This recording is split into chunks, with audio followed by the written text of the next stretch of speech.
Hello, I'm Kelly Ryan, and I'm CEO of Incourage Community Foundation, and I want to welcome you to this month's edition of Are You In? And before I begin to talk to you about our activities as an organization, I want to just welcome a new member of the Incourage family, and that would be a new baby girl to my executive assistant, Chelsea Mazurek. So with that, first, I want to talk a little bit about a great opportunity recently that we had to participate in a national forum on rural innovation. It was hosted in Washington, D.C. by the White House Rural Council and the USDA. We heard quite a bit from Secretary Vilsack, the investments in rural communities, the need for partnerships, much like the kinds of partnerships that we have been investing in here. What was evident to me was we are ahead of many, many other communities in the nation, and even those selected to participate in this national forum in terms of authentic collaboration taking place. The second opportunity I want to talk about briefly is something that happens every year, and it's a national conference of community foundations. One of the highlights or beginning activities of this national conference was recognizing that community foundations will celebrate their 100th year of existence. The first community foundation was established in 1914 in Cleveland.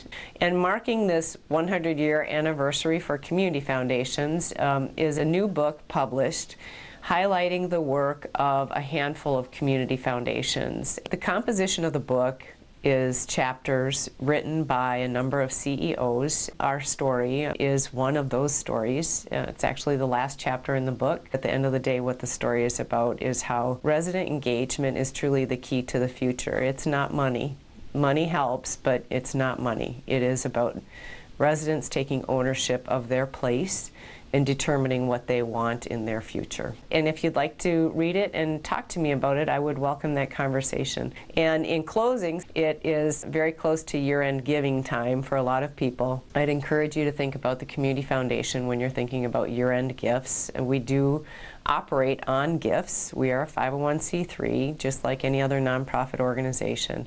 But we also occupy unique space in the community. We maintain information and relationships with many individuals and institutions in the community around their needs. If you're interested in knowing what some of the most imminent opportunities or needs are in the community, as you think about year-end giving, please feel free to contact us. We have a great staff here and lots of good information for you. What matters most is to give locally. Give something here in this community. So I would thank you for that consideration and invite you to sit back, relax, and enjoy this month's show.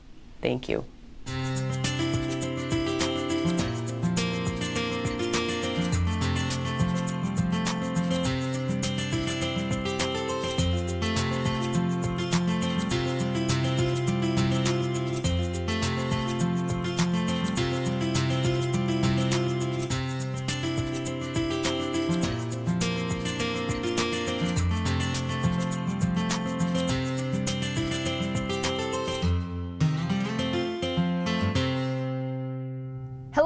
Welcome to Are You In? A show by your Incourage Community Foundation. It recognizes and celebrates the many good things happening in our community. And we love our community. We do. This show highlights the courageous work being done by our friends and neighbors. We've got a lot happening on today's show. A lot! We'll take a look at our first Tribune Building Idea Gathering meeting and hear from those who attended. You'll learn about the YMCA's great work in our nonprofit spotlight. There's always a lot happening at Incourage. Find out what's going on over the next couple months. Today, we're on location at the site of an annual event. Annual event? I bet you that happens once a year. Wow, you think? Yeah, it's part of a monthly segment we call Where Are We in Southwood County? We're not giving away where we are, but we'll give you a few hints. You'll have to guess and stay tuned. All right, here's hint number one. This event first began at the Plover Piggly Wiggly. This is a tough one. I love shopping the pig. Oh, good. Well, it's been in its current location for the past 16 years. Wow, it's not getting any easier. Okay, here's hint number 3. You're going to meet a lot of Atlantic giants there. Atlantic giants. Have we got you stumped? Well, we'll reveal where we are later. So stay tuned. Atlantic giants. Yeah. In October, we held our first Tribune Building Idea Sharing meeting at Centralia Center. The first of 4. We had a great turnout and great participation from community members. That's right. Concordia led this session, which generated many great ideas. Well, let's find out more. Daily Tribune has been part of this community for ages, and I'm just excited to see what ideas people have. On October 8th, more than 200 residents answered Incourage's call to decide the Tribune building's future use, ensuring that it will truly be a space designed by the community. Tonight's big takeaway is that for a community of this size to see that over 200 people showed up to be a part of this resident-driven planning process tells me that people really care, they're passionate, and they want to be involved, and they're excited about what the possibilities are for the Tribune building downtown. Really exciting to see that this is really going to be a community project, that the community members actually have an input of how this building is going to be used, and I think that's something that we don't really see often. All ideas were welcomed and documented. Tonight was our chance to really brainstorm some ideas built on the existing assets that are here in the community, and really just open up to anything and everything. I think it really helps when there's a bunch of people in a roundtable discussion, being able to discuss things and bouncing ideas off one another. There was tons of amazing ideas, just different ideas around the table, and farmers market, indoor farmers market, a children's museum, and multicultural center, so a lot of amazing ideas. We brought in health and arts and music, a little bit of everything. I was very impressed with the decisions that were put out, how many different groups had the same ideas, and how together the community is more than what you would expect. It's not too late for you to join the process. Attend November's meeting to be involved in the next steps. What we will do is take all of that information and assimilate that and start to think about what's kind of popping up in terms of priorities, how we have maximum utilization of the building, both inside and outside, and seasonally, and weekends and evenings, and also how that we can look at some brand new opportunities that don't exist, as well as potential satellite opportunities and partnerships with other existing institutions. I work with the Hmong community, so at the next meeting I'm planning to bring a couple of Hmong individuals and see what their inputs are. It's exciting for our community to get this opportunity, so look forward to it. I'm just going to come back again and take it all in and see what happens with everything.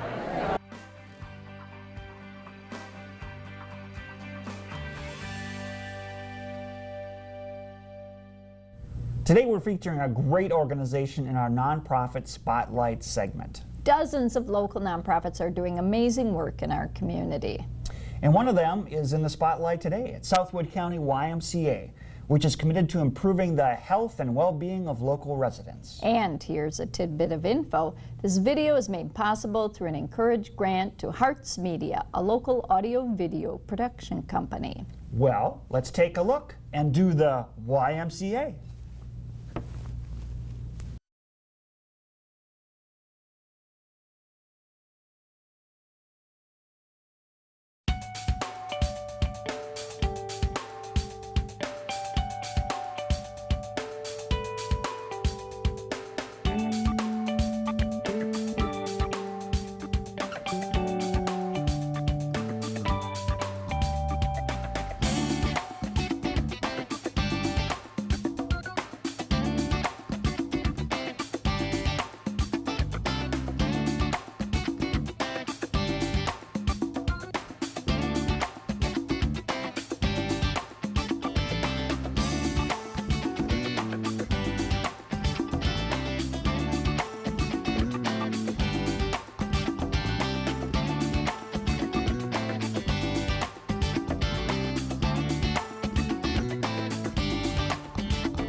think the great thing about coming to the Y is that we're more than just the programs and services that we provide, but when you come to the Y, it's about a nurturing, positive, supportive environment, not only for children, but adults and families alike. And so when you're part of the Y, you're really part of a community.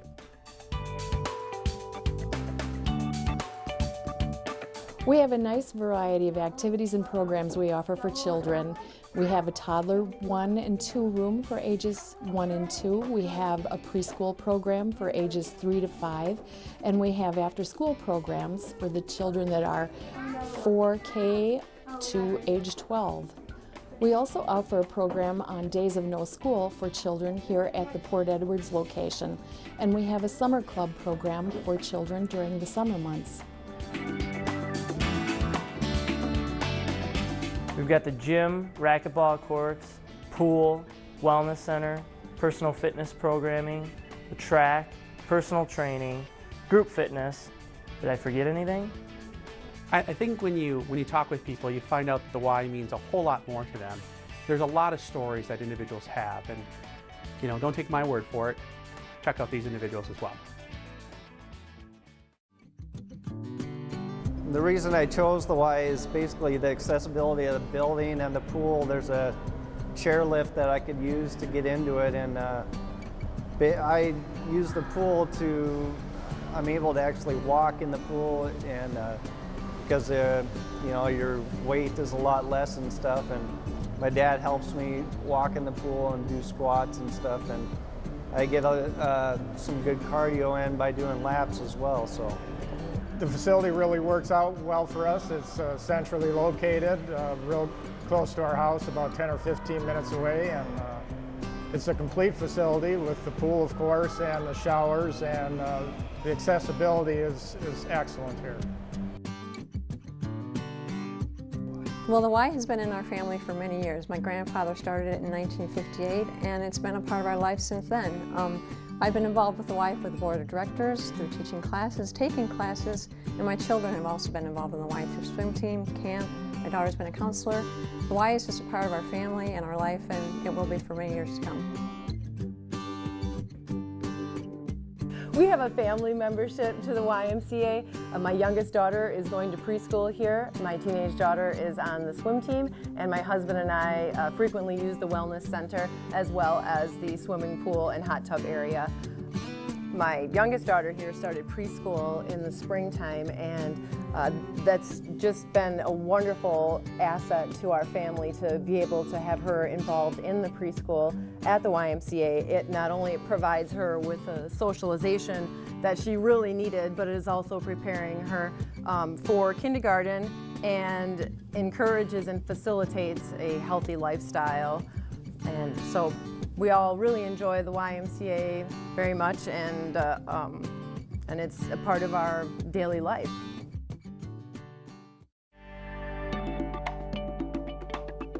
You know the people that come here. They're your neighbors, they're at your school, they're at your church, community center, walking down the street. The Y is for all of us. People like us. Families like us. Guys like us.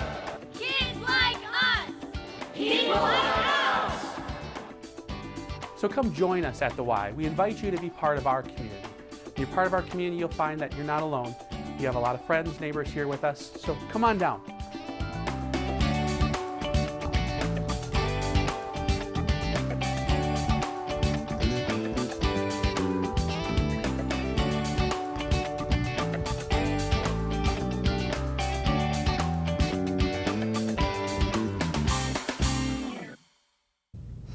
Well, work on our Tribune building project is kicking into high gear. Woo! I can feel the excitement. There is so much potential for our downtown and for people to leave their mark in the community by sharing ideas and helping decide its future. Leaving a mark, I love it. In the studio to talk about this effort are Christy Anderson from Incourage, Galen Riggenbach, a community fellow, and Karen Ganazzi, co-manager of the project with Christy. Today in the interview portion of our show, we're talking about Incourage's Tribune Building Project, and in the studio with me today are Christy Anderson from Incourage, Galen Riggenbach, and Karen Ganazzi. So, First of all, welcome, ladies. Very glad to have you here today. Thanks. And Karen, could you give a brief background, a little bit about the history of the building? Sure. It was designed beginning in 1958 by Rowland and Associates and completed construction in May of 1960. A very unique building construction. It's solid concrete floors that were raised onto pillars, and then those pillars are the structural support of the building. So there's a lot of ability to adjust the interior walls because all of the weight is borne by the pillars. So it has a lot of flexibility in the design, very mid-century modern for those who are into architecture, has a lot of the original characteristics of the building. You'll see very 1960s style light fixtures and door handles, and some of the color scheme in the tile is still original to the 1960s. Before Incourage purchased the building, they had an engineering firm go through and look at the structure, and it's very structurally sound. It has a few issues as far as mechanicals, which will obviously need to be updated as the building is going under remodeling, but overall is very structurally sound. And when you get into it and you can see the beautiful riverfront views and get on top of the building, hopefully we'll be able to expand on those views with some potential green space outside or on the roof even. Great. So Christy, talk a little bit about the project then. How did it come to be? Incourage purchased the building last December, so December of 2012, with the intent to really let the community decide what that space would become. And as Karen mentioned, it's nearly 20,000 square feet. And so it's just an incredible amount of space on an incredibly beautiful lot. And so we sort of have spent the last few months trying to figure out what that process might look like, asking the community to come together and share their ideas. And we hired a really unique design firm out of New Orleans, Concordia, who's been hired to really help lead this sort of resident-led design process. And per their suggestion, we are opening a 4-part meeting series, and it began on October 8th. And it will continue through January. So October 8th was our first meeting. The next meeting will be November 12th. Then the second Tuesday in December, which is December 10th, and we'll wrap up January 14th. But through that process, we will again invite everyone in the community to share their ideas and just sort of have a discussion about what our community needs, what assets this space might celebrate. We hope the end result is something that everyone can be proud of and is something that celebrates our community and is something that people use and enjoy. So Galen, you're a community fellow. Can you tell us a little bit about what a community fellow is and what your role is in the project? Certainly. Community fellow, we're 5 of us that have joined the team that work actually with Concordia and Incourage Community Foundation, and I believe that we were selected to spread the good word about what's happening with the Tribune Building project. And we started out with coming together, the 5 of us, to meet the members of Incourage and also Concordia and learn about what resident-led process is, which I'm actually very, very excited about. And so our community fellows are out talking to people in the streets, and not in the literal street. We're actually on the sidewalk or in buildings. So anyway, so we're out spreading the good word and telling people about how exciting this process is, and that you got to come in order to participate. And we're trying to alleviate the fears that it's the old way of doing things, that a couple of prominent people in the community are deciding the future of the Tribune Building. That's the farthest thing from the truth. It's the community itself, the residents that are from Wisconsin Rapids and the outlying areas are coming together and deciding the future of the Tribune Building project. So that's what we're doing. Talk about the process for determining what the building will become. Christy, why don't you tell us about that? Sure. So lots of people have asked, what are you going to do with that space? Or, well, what are the main ideas in that space? And what we really come back with is there are no main ideas until you come and help us figure out what those might be. And when people say, well, what are you going to do if you get 200 people all together, all sharing their ideas all at once? And our goal at all these meetings is to really get behind the the idea. So if you have an idea, better understanding from the group sort of what people in the community does that idea serve? Is it an idea that is focused on children, or is it an idea that is focused on our seniors, or is it an idea that welcomes everybody, right? We're hoping that by providing some examples and some context of what other communities have done, that people might be able to start to think about, okay, how can my idea work with other ideas in the community to really sort of come together as one, I don't know, Concordia calls it a program, one program that best serves the needs of our area. So the process is really about getting behind your ideas and understanding them as part of the sort of collective vision that we all bring to make this community, I don't know, a wonderful place, more wonderful than it already is. And for those that don't feel that they have ideas, we also want to encourage people to come and listen and contribute, you know, comments on what they're hearing, not necessarily that they have to have an idea to come. They don't have to have some pre-planned notion of what the building will become, just to be able to participate in the conversation so that we are well represented throughout the community. Good. Well, why should someone become involved in the process? If you had to sell it to somebody, Galen, what would you tell them? Because we live in this community. Everyone who is invited are people who actually live in our residents in our community, and we really do want them to have a say in the future of that building, and it's okay. Whatever those ideas are, it's the one thing we do want people to know is all ideas will be honored and welcomed and considered, and it's not just a couple of things have already been decided, because that is the farthest thing from the truth. There are lots of little buzz about what could possibly be there, but it's a really big building, and so there can be lots of different things happening there versus just one or two things. And it's a chance to be part of something really historic in our community. You know, whatever that space becomes, it's going to be here for a long time. And so, you know, whether you live in the community now, or maybe you're a college student, you know, thinking about coming back, or you are a new resident to the area, whatever sort of your space is in this community, we all live here together, like Galen was saying. You know, we're all residents of this community, and it's a chance to be able to drive past that building and say, I was there, I helped with that.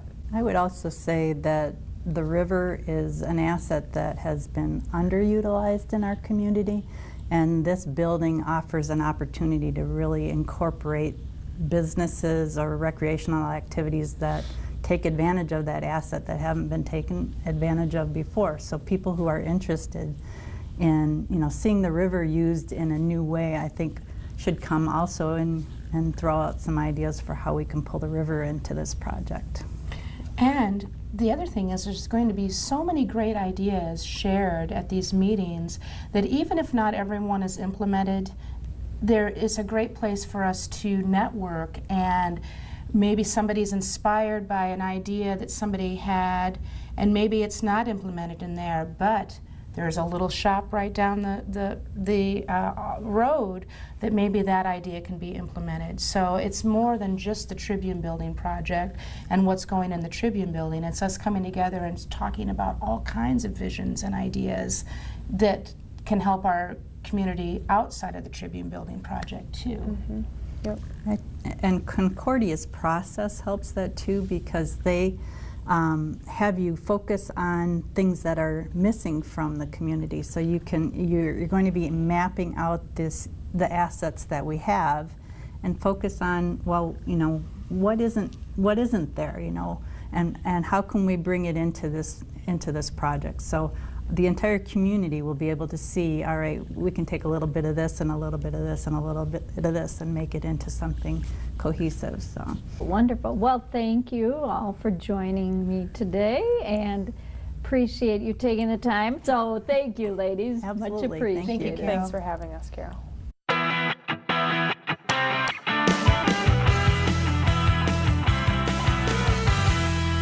Okay, we're back, and it's time to find out, where are we in Southwood County? Rick, I've got a question for you.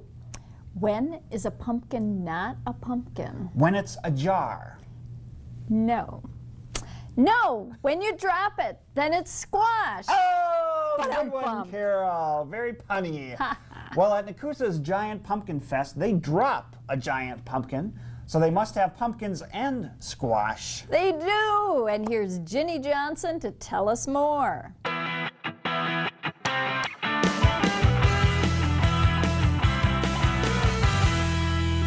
The Nakusa Giant Pumpkin Fest is held in the Nakusa Business Park on Highway 173 and County Road G. The Pumpkin Fest is always the first full weekend in October, so this year it's October 5th and 6th. We estimate that we get 20,000 plus people on that weekend. The Pumpkin Fest started about 18 years ago when some pumpkin growers got together and decided that they wanted to have their own contest. The first one was held at the former Piggly Wiggly in Plover. The second year, it was held in Wapaka. But then we decided to have it more central, and we found our home in Nakusa. They welcomed us with open arms. So 16 years ago, that's where we started. The biggest attraction of the Pumpkin Fest is the Giant Pumpkin Weigh-Off. We feature pumpkins that range from 200 pounds up to 1,500 pounds. We feature giant pumpkins, squash, watermelon, tomatoes, and long gourds. We've also expanded to field pumpkins because people like growing large field pumpkins as well. But pumpkin growing starts out with a hybrid seed, an Atlantic giant seed. And from there, it's, you start it indoors, then move it out to the patch when the soil gets warm enough. And after that, it needs lots of TLC all season long. The purpose of the Nakusa Giant Pumpkin Fest is to provide a fun fall family festival that appeals to people of all ages, the young and old. So therefore, we start with the kids, and that's been a feature ever since we first started Pumpkin Fest. So we have free children's activities such as face painting and pumpkin decorating and a fish pond, and those activities vary every year. And also then for the teenagers, there's a carnival. Then we also feature live music and lots of food and craft booths and flea market, farm market, because that really attracts a lot of folk. And of course the Giant Pumpkin Weigh-Off, like I mentioned, that's the feature. And our giant pumpkin drop at the end of each day. We try and get a 1,000-pound pumpkin, but that all depends on the season, and drop it from a 100-foot crane. And you can just feel the earth shake when it hits the ground. The city of Nakusa has really been a great host for the event. The city crew is fantastic to work with. They help us out a lot. They're just great people and always willing to do something for us, which is fantastic. When we hold this event, it takes a lot of people doing a lot of different things to help coordinate all of the little details, from the little details to the big details. And so we get groups from the local communities to volunteer to do things like park cars, do gates, pick up trash, help with a lot of miscellaneous other things that just take a lot of man-hours. And in turn for that, they get donations from Pumpkin Fest. And that's our ultimate goal, to make enough money to survive each year and hold another event, and to give back to the community.